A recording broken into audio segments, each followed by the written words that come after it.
So, I'm making a live video.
Yes.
Hey.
All right, everybody, so you kind of get the idea of what a non-verbal training session looks like. I gotta wipe my hand real quick.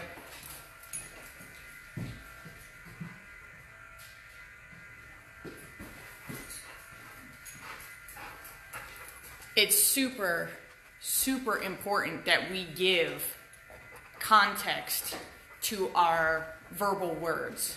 Hey. Because dogs are not verbal animals. They don't understand the language that we're using. They understand physical languages very well because that's how they communicate with one another. Granted, they do have sounds that they use, but it's a lot of body posturing, a lot of body movements and things like that that they typically respond to better. So we have to get really good at using our bodies, which is challenging for human beings because we tend to use our words much more because our brains were designed to process verbal language. We have to get really good at understanding what our body is saying to our dogs, and a lot of things I teach my clients is kind of how to dance with their dogs, kind of how to flow with them. It's really challenging for clients in the beginning because they're used to their bodies being so stiff. They're not used to moving their bodies around and communicating with the dog. So something that I teach my clients to do is to isolate the physical movement and the leash and the food lure to learn how to talk to their dog without using any type of words because we kind of use those as a crutch. And what happens is when our dogs are struggling to understand, rather than giving context to those verbal words, we just repeat the verbal words. And so if the dog's not understanding the language, it doesn't matter how much we repeat it, we have to make sure that we're able to give context to that. So when we have dogs that first come into our training programs, we're not focusing on verbal language at all. Aside from my markers to kind of start being able to coach the dog, I'm not worrying about any commands whatsoever. I ideally want the dog to be fluent with every behavior I'm attempting to teach it before I ever put a word on it. That way, when I put the word on it, the dog says, oh, I already know how to do all that. Is that what that word means, right? Rather than trying to put words on the behavior and then attempting to give it context afterwards where the dog may or may not understand it later on. So it's really important to build your sequences the right way, using physical body language, using our leash, learning how to move our food and develop a food lure and stuff like that can really create strong languages. And ideally, we would want all of our clients and the adopters and things like that to know how to isolate each one of these languages and be able to do them independent of one another. So we should have people who can get a dog to do absolutely anything with a food lure, who can get a dog to do absolutely anything with a leash, who can get the dog to do anything that they need to just with their body, and eventually be able to do that simply with their words. But it's really important to understand each language individually so that we can use them in different circumstances, because different circumstances, I don't know, not every language works in certain circumstances, and sometimes we need multiple languages and sometimes we just need one. So it's really valuable to be able to be fluent in all of those. You guys got to kind of see the very day one with Lucius, just learning to respond to my body, learning to respond to my leash, learning to respond to my food lure, and kind of understand that give and take so that I can develop those languages to give context to the verbal language towards later on in training. So hopefully this, guys, helps you. Hopefully this helps you a little bit and you get to see a little bit more of Lucius. This is kind of after we've really brought that stress load down. He came in and he just dumped everything on us. You know, he was very, very worked up. He'd come directly from the shelter. Rescue for All had picked him up. He had been highly stressed in the shelter, just to the point where his mental state was breaking. So he came directly here and it was just, you know, you could just see him just crumbling. You know, he was expressing his anal glands, he was vomiting, he was desperately trying to get that muzzle off of him because he was nipping and trying to lash out and stuff like that. Trying to jump the fences, pulling the kennels off of the wall and dragging them through the room, trying to rip the doors off. So he's doing much better today. This is much more the dog that he actually is when we kind of help him work through stress rather than having it just consistently build in his system.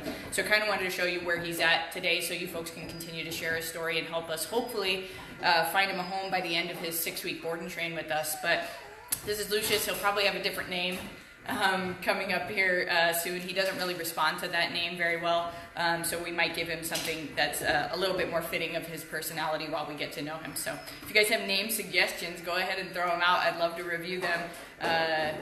We and Rescue for All are going to kind of try to come up with a cute name that really works for him and his personality and that we're getting to know him. So anyway, hopefully you folks have a wonderful day. Keep an eye out for Lucius. Keep sharing his story, and we'll stay in touch. Thank y'all.